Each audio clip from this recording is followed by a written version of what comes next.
కానీ అక్కడ ప్రక్షాళన జరిగే కార్యక్రమం ఉంది.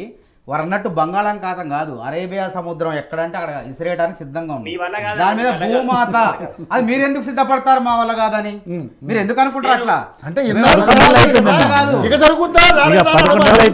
అనుమానిస్తారు? ఇది కాంగ్రెస్ ప్రభుత్వం రాదు రాదు కాంగ్రెస్ ప్రభుత్వం కాబట్టి అనుమానం అంటున్నారు. ఇక్కడ రాదు రాదు అనుకున్న తెలంగాణని 60 ఏళ్ల కళని నిజం చేసినాం.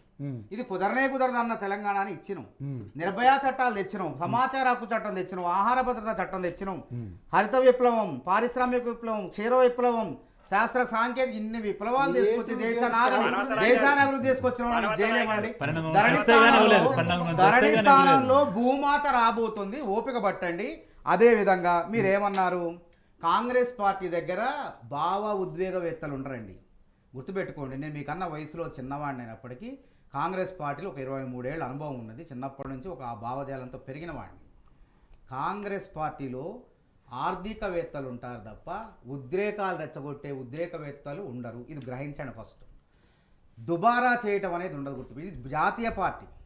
ప్రాంతీయ పార్టీలు ఏది ఉంటుందంటే ఏమైనా కానీ మన ఇష్టం ఏదైనా చేద్దాం, సెక్రటరియట్ అవసరం లేదు, 100 ఏళ్ళకు ఉపయోగపడిన అవసరం కూల్ చేద్దాం, 600 కోట్లు కాదు 1000 కోట్లు 1300 కోట్లు పెంచడం పెంచేశారు, దుబారా చేశారు. అంటే మేము తెలంగాణ రాష్ట్రం అదే అనవసరమైనటువంటి దగ్గర తెలవక వాళ్ళ యొక్క ప్రయోజనాలు పొందటం కోసం ప్రజాధనాన్ని జేబులో వేసుకోవటం, వాళ్ళు ప్రాంతీయ పార్టీలో దాదాపు ఆలోచన చేస్తారు తప్ప జాతీయ పార్టీలు అడుగు జాగ్రత్తగా ఒళ్ళు దగ్గర పెట్టుకొని పనిచేస్తాయి. కాళేశ్వరం ప్రాజెక్టులో కూడా అంతే. అయితే నేను ఎందుకు చెప్తున్నా అంటే, ఇది మేము ఈ రాష్ట్రాన్ని కేసీఆర్ గారు చేతిలో పెట్టేటప్పుడు 16,000 కోట్ల మిగులు బడ్జెట్తో ఉన్న రాష్ట్రాన్ని కేసీఆర్ గారు చేతిలో పెడితే అప్పుడు అప్పు ఎంత? 16 మంది ముఖ్యమంత్రులు చేసిన తెలంగాణకు వచ్చిన అప్పు ఎంత అని 70,000 కోట్లు. మరి 7.5 లక్షల కోట్ల అప్పు ఎట్లా అయిపోయింది? ఇప్పుడు వారు ఏమంటున్నారంటే, మీరు ఎట్లా చేస్తారు, ఇంత అప్పుల ఊబిలో కూరుకుపోయిన రాష్ట్రాన్ని మీరు ఏ విధంగా అభివృద్ధి చేస్తారు, ఎట్లా సంక్షేమ పథకాలు చేస్తారంటే అక్కడే కిట్టుకున్నది. కాంగ్రెస్ కు ఆర్థిక విధానాలు తెలుసు, దుబారా తగ్గించుకునేటువంటి ఆలోచనలు కాంగ్రెస్ దగ్గర ఉంటాయి, పొదుపు చేసే పద్ధతులు కాంగ్రెస్ దగ్గర ఉంటాయి. కాబట్టి సంక్షేమ పథకాలు ఎట్లా కొనసాగిస్తాం?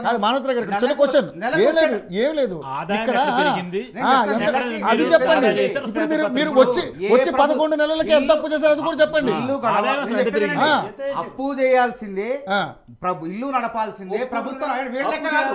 వీళ్ళ లెక్క కాదు. కాళేశ్వరం ప్రాజెక్టు జాతీయ హోదా చెప్పేది. ఈ రాష్ట్రం ఎందుకు అప్పుల ఊబుల గురకపోయింది? కాళేశ్వరం ప్రాజెక్టు కట్టాలంటే దానికి జాతీయ హోదాకు దరఖాస్తు చేసినట్లయితే ఈ రోజు రాష్ట్ర ప్రభుత్వం మీద భారం తప్పేది. ఈ రోజు అప్పుల ఊబిలో కూరకపోయేది దరఖాస్తు చేయకుండా వీళ్ళు సొంత డబ్బులతో కడితే వీళ్ళ జేబులో కమిషన్ ఈ విధంగా ప్రజాధనాన్ని కొల్లగొట్టే విధంగా ఆ ప్రాజెక్ట్ ని కట్టారు. కాబట్టి నయా పైసాకు ఉపయోగపడేది. రాష్ట్రం దివాలా తీసే అట్లాంటి రాష్ట్రాలు కాలుష్యం ఉపయోగపడతలేదా? అసలు 1,00,000 ఎకరాలు సాగులోకి రాలేదు. నేను చెప్తాను, మొన్న 66 లక్షల ఎకరాల్లో వరి సాగు అయితే 1.5 లక్షల మెట్రిక్ టన్నుల వరి ధాన్యం ఉత్పత్తి అయితే అసలు సుందిళ్ళ బ్యారేజీ, అన్నారం బ్యారేజీ నీళ్ళు లేవు. నీళ్ళు లేని ఎట్లా పంటలు బండి? మరి పంటలు ఎట్లా బండి? ఎక్కడ బండి పంటలు చెప్పండి? 1,00,000 ఎకరాలు కూడా లేవు. నేను ఛాలెంజ్ చేస్తున్నా, 1,00,000 ఎకరాలు కూడా సాగు కాలేదు. అసలు నీళ్ళే నింపలేదు. ఎందుకంటే ఆ పిల్లర్లు కుంగిపోతాయని చెప్పేసి వాళ్ళు నీ ప్రభుత్వాలనే వాళ్ళు నీళ్లు నింపలేదు. నీళ్లు నింపకుండా సాగు కూడా ఎట్లా వచ్చింది అంటే, కాంగ్రెస్ ఇతర ప్రభుత్వాల హయాంలో నిర్మించిన ప్రాజెక్టుల ద్వారానే ఈ రాష్ట్రంలో 1.5 లక్షల మెట్రిక్ టన్నుల ధాన్యం ఉత్పత్తి అవుతుంది. ఈ సంవత్సరం ఇప్పటికి కూడా 15 లక్షల మెట్రిక్ టన్నులు ఈ రోజు వరకు ఉత్పత్తి అయింది, సేకరించడం. దాని విలువ 4,000 కోట్లు అయితే దాదాపు 1,600 కోట్లు రైతుల ఖాతాలో వేసినాం మేము. కాబట్టి ఇది పెట్టండి, వారికి సమానం చెప్పాలి కదా ఇప్పుడు. కాబట్టి వాళ్ళు అప్పుల ఊబిలో, మేము అభివృద్ధి పదంలో తీసుకుపోయిన రాష్ట్రాన్ని అప్పుల ఊబిలో నెట్టారు.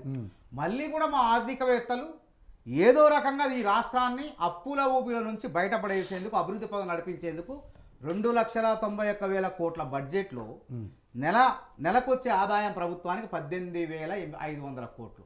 ఇందులో 6,500 కోట్లు జీతభత్యాలకి ఇస్తానా మేము. మిగతావి సంక్షేమ పథకాలకు వీళ్ళు చేసిన అప్పులు ఉన్నాయి కదా, 6,000 కోట్లు అప్పులకు పోతే 6,000 కోట్లు 6,500 కోట్లు జీతాలకు పోతే మీరు చేసిన తప్పేంటి? మేము మొత్తం సంవత్సరంలో. మేము చేసి మొత్తం తిప్పి కొడితే 80,000 కోట్లు కూడా లేదు. అది కూడా మేము వడ్డీలు కట్టాల్సి వస్తుంది. అసలు వడ్డీ కట్టాల్సి వస్తుంది అంటారా? 1,00,000 కోట్ల అప్పు అది ఒక చేశారండి. పక్క సంక్షేమం చేసుకుంటూ వీళ్ళు చేసిన అప్పుల కుప్పని తగ్గించుకుంటూ ప్రభుత్వాన్ని ముందుకు సాగించుకుంటూ ప్రభుత్వ ఉద్యోగులకు 1వ తారీఖు ఏ ఇబ్బంది లేకుండా జీతాలు ఇచ్చుకుంటూ ఇప్పుడు పర్ఫెక్ట్ ఇస్తున్నారు. పర్ఫెక్ట్గా ఇస్తున్నాం, ఇచ్చుకుంటూ ముందుకు పోతున్నాం. వాళ్ళ లెక్క దుబారా చేయలే 16వ తారీఖు 20వ తారీఖు జీతాలు ఇదే. కాబట్టి మేము ఏమంటున్నామంటే చెప్పండి, ఈ రాష్ట్రాన్ని గాడిలో పెట్టే ప్రయత్నం చేస్తున్నాం. రైతు అన్నదాతలకు ఇచ్చిన హామీలు నెరవేరుస్తున్నాం. 10 లక్షల ఆరోగ్యశ్రీని ఇస్తున్నాం. అదే విధంగా వీళ్ళు విశ్వవిద్యాలయాలు నడిపే వీసీలు నియామకం చేసినాం. 55,000 ఉద్యోగాలు వీళ్ళు చేసిన చేత కాకపోతే న్యాయపరమైన చిక్కులు పరిష్కరించి ఆ ఉద్యోగాలు భర్తీ చేసినాం. వాళ్ళ కళ్ళల్లో ఆనందాన్ని చూసినాం. నిరుద్యోగులు ఎల్బీ స్టేడియం అన్న మాటలేండి చెప్పనా, 11,000 మంది టీచర్లు అత్యధికులు. ఇది రేవంత్ రెడ్డి ముఖ్యమంత్రి పరిపాలన నిరుద్యోగుల స్వర్ణయుగం. మేము ఉద్యోగస్తులు సంబరపడ్డారు వాళ్ళు. ఈ అబద్ధం కాదు. వాళ్ళ ఫోటోలు, రేవంత్ రెడ్డి ఫోటోలు కోదాడ, ఖమ్మం ఆ ప్రాంత ఇళ్లలో పెట్టుకున్నారు టీచర్లు అయిన వాళ్ళు. నా చివరి దశలో ఉద్యోగం ఇచ్చిన మహానుభావుడని. నేను ఏదో గొప్పలు చెప్పట్లే, మాకు అవసరమే లేదు. ఇప్పుడు ఈ రాష్ట్రం చితికిపోయింది. ఈ చితికిపోయిన రాష్ట్రాన్ని ధరణిలో దోచుకునే నవీన్ మిట్ల అన్నారు కదా. ఇప్పుడు అమయ్ కుమార్ అనే కలెక్టర్ ఒక తొవ్విను, అమయ్ కుమార్ అనే మీద ఈడీ దాడి, సిబిఐ దాడి, ఒక విచారణ జరుగుతుంది. మరి ఎందుకు కొనసాగిస్తారు? తొందరపడతారు ఎందుకంటన్నా, తినబోతూ తొందర ఎందుకు పడతారు, రుచి ఎందుకు అడుగుతారంటన్నా. అమయ్ కుమార్ లాంటి వ్యక్తి పట్టుబడి అంటే దాని పైన ఎవరు ఉంటారు? వారు చెప్పిన వ్యక్తులు ఉంటారు, అందరు ఉంటారు. అందరు ఎందుకంటన్నా. కాకపోతే దాని సాక్ష్యాలు, రుజువులు అన్ని కూడా సేకరించాలి. మనం ఏదో గుడ్డెద్దు చేలబడిన వెంటనే ఊరేయాలి, దుబాయలాగా చంపేయాలంటే అట్లా కాదు. ఆ చట్టాలు కాదు ఇవి. ఈ చట్టంలో కొన్ని పద్ధతులు ఉన్నాయి. ఆ పద్ధతులు, ఆ వెసులుబాట్లు అన్ని కూడా జాగ్రత్తగా నేరస్తుల్ని పట్టుకునే ప్రక్రియ సాగిస్తున్నాం. కాబట్టి దయచేసి వినండి. అమయ్ కుమారు ఆ పైన ఉన్న వాళ్ళు, అమయ్ కుమార్ అరెస్ట్ అంటే ఆటోమేటిక్ గా ఎవరు కావాలి, తర్వాత ఎవరుంటారు? అందరు వస్తారు. సుల్తానియా అన్నారు, వారి అందరి భాగవతం ఉన్నది. ఎవరు ఆయన? సోమేష్ కుమార్ 1000 కోట్ల GST కుంభకోణం ఆగిందా? ఆగవు. అందుకే మేమేమంటాం, మేము పారదర్శకంగా ఉన్నాం, ధైర్యంగా ఉన్నాం. మేము అవినీతి చేస్తే ఆయన అంటే ఏదో SCCLలో జరిగింది, అప్పుడెప్పుడో జరిగిన అవినీతి ఉన్నది. దాన్ని నియంత్రించడం కోసమే, దాన్ని ఆపడం కోసమే 20 లక్షల ఎకరాల ధరణిలో ఎక్కలేదు. కాబట్టి మేము పోయినప్పుడు గ్రామాల్లో ప్రజలు మాకు మొరబెట్టుకున్నారు. కాబట్టి మేము అన్ని పరిశీలించి ఆ ధరణి స్థానంలో భూమాత అని చెప్పేసి దాన్ని ఒక పటిష్టంగా, జాగ్రత్తగా, ప్రజలకు దీర్ఘకాలం అంటే శాశ్వతంగా పనిచేసే వ్యవస్థగా తయారు చేయబోతున్నాం. దాంట్లో ఎటువంటి సంకోచం లేదు. మేనిఫెస్టోలో ఏది పెట్టినామో ఆ విధంగా చేసుకోబోతున్నాం. మేనిఫెస్టోలో పెట్టిన వరకు చేసుకుంటే పద్ధతికి బాగానే ఉండేది. అంతే చేయలేని ఎందుకన్నారు? వాళ్ళ లెక్క మేము తప్పించుకోవట్లే. డబుల్ బెడ్రూమ్ ఇల్లు కడతానన్నారు. మేము అప్పటికే 20 లక్షల ఇందిరమ్మ ఇల్లు కట్టినాం. ఈ సంవత్సరమే 4,50,000 ఇళ్లకు 20,000 కోట్లు కేటాయించినాం. రేపు గ్రామ సభల ద్వారా గ్రామాల్లో ఎంపిక చేసుకుంటారు. ఎవరికి ఎంత ఇవ్వాలా డబ్బులు, ఎన్ని 5 లక్షల రూపాయలు ఎట్లా ఇవ్వాలా, మొదటి విడత ఎట్లా ఇవ్వాలా, రెండో విడత ఎట్లా ఇవ్వాలని గ్రామాల్లో నిర్ణయింపబడ్డది. అది డబ్బులు గ్రామాలకు ఇచ్చేస్తాం. అట్లనే 20 లక్షల ఇల్లు కట్టడానికి 5 ఏళ్లలో మేము సిద్ధపడుతున్నాం. మా ఇల్లే ఉంటాయి, మీరు పోదాం పాండి. అభివృద్ధి అంత 20 లక్షల అసైన్డ్ భూములు పంచినాం. మేము పంచిన భూముల్ని లాక్కుని ఇప్పుడు ఆయన అడిగినట్టుగా విజయోత్సవ సభలు చేసుకున్నాయి. ఇక్కడ ప్రజలు గుర్తుపెట్టుకోండి, కులగణన చేస్తాను, దాంతో జనగణన చేస్తాను. 1,60,00,000 మంది ఇళ్ళుంటే ఇప్పటికు 90 లక్షల పైచిలకు మంది సమగ్ర సమాచారం ఇచ్చారు. అంటే అర్థమైంది. కొంతమంది ఏం చేస్తారు, ఎప్పుడు కూడా అసంతృప్తి బాధలు ఉంటారు, నిత్యం ప్రతిపక్షం ఉంటారు. వాళ్ళు ఏ ప్రభుత్వంలో కొంతమంది ఉంటారు, వాళ్ళని తప్పు పట్టట్లేదు నేను. కొంతమంది ఏంది సానుభూతి పరులు ఉంటారు, బీజేపీకో బీఆర్ఎస్కో. అట్లాంటి వాళ్ళు ఏం చేస్తారంటే పోయే ప్రభుత్వ ఉద్యోగులు ఎవరైతే ఉన్నారో వాళ్ళని విసిగిస్తున్నారు. విసిగిచ్చినా సరే పాపం ఓపికగా సమాధానం తీసుకోండి. ఎందుకంటే మేము ఎందుకు కులగణన చేస్తున్నాం? ఇచ్చిన మాట ప్రకారం రాహుల్ గాంధీ గారు 42% రిజర్వేషన్లు బీసీలకు. లోపభూయిష్టం కాదు, మనసుంటే మార్గం ఉంటుంది. మీరు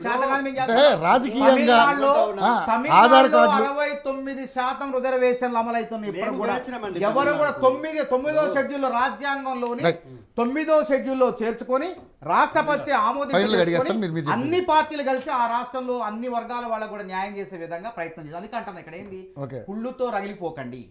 మనసు మేము మంచి పని చేయాలనుకుంటున్నాం. ఆ మంచి పనిలో మీరు కూడా భాగంగా అండి.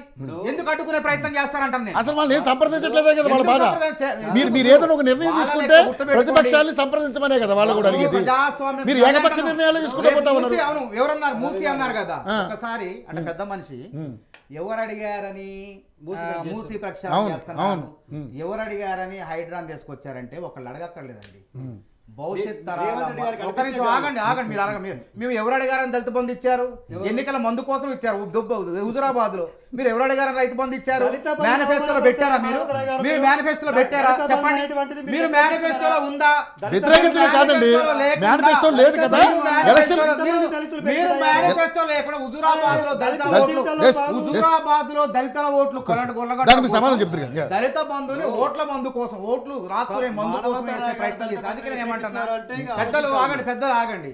ఇప్పుడు మనిషి గుండె కవాటాలు ఉంటాయి, అవి మూసపోతే మనం బతుకుతామండి. మనం ఎప్పుడు కూడా దూరదృష్టితో ఆలోచించాలి. ఇప్పుడు కడుపు నిండితే కాదు. హైదరాబాద్లో ఇప్పటి వరకు 1.5 కోటి మంది ఉన్నారు, ముంబైలో 3 కోట్ల మంది ఉన్నారు, ఢిల్లీలో ఈరోజు బతకలేని పరిస్థితి. బయటికి రాకండి, ఉద్యోగాలకు రాకండి, వర్క్ ఫ్రమ్ హోమ్ అని చెప్పి చేసుకోమని చెప్తుంది. విద్యార్థులు తరగతులకు రాకండి, తరగతులు రాకండి, కాలేజీలకు రాకండి, ఇంట్లోనే ఆన్లైన్ క్లాసులకు హాజరు కాండి అని చెప్పి ప్రభుత్వం చెప్పే దుస్థితికి ఎందుకు వచ్చింది అంటే హైదరాబాద్ నగరాన్ని ఆ స్థాయికి తీసుకుపోదామంటారా?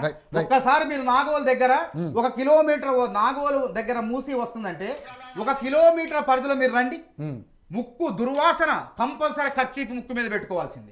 ఇక ముక్కు మీద పెట్టుకున్నాడు మహానుభావుడు. అయితే వాళ్ళ మరి దేవుడి కన్నా ఎక్కువే మనం పునరుజ్జీవం అంటే గత 70 ఏళ్ల క్రితం ఉన్నట్టుగా అవుతుందా? మీరు చేయగలుగుతారు అలాగా? అదే కదా కావాల్సింది. చేస్తాం.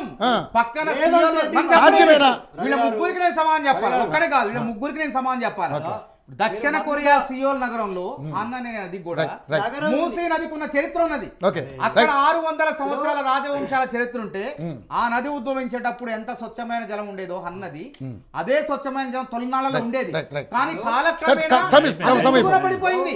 కాబట్టి మనిషి గుండె కవాటాలకు మూసపోతే ఎంత ప్రమాదమో, నది సహసిద్ధంగా ఏర్పడిన నదులు కూడా వాటిని మనం మూసివేస్తే ప్రకృతికి విపత్తు కలిగిస్తే భూకంపాలు, జలప్రళయాలు వచ్చి కాదు మీరు ఎన్ని అనుకున్నా మీ పనులు మీరు చేస్తారు అంతే కదా. మీరు చెప్పండి, ఫైనల్ చెప్పండి. ఏదైతే మన పిల్లలు మన వివరాలన్నీ అడమైన చేతులు పెట్టమంటాడా? ఎవడన్నా బుద్ధుడితో చేసే పనేనా? దానికి కూడా సమానం చెప్తా, సమానం చెప్తా. పర్వాలేదని అనుకుంటున్నాయి ముఖ్యమంత్రి గారు. ఏమన్నా కనీస పరిజ్ఞానం, జ్ఞానం ఉన్నోడు ఎవడన్నా చేసే పని ఏది సమగ్ర కుటుంబ సర్వే అప్పుడు. అవును.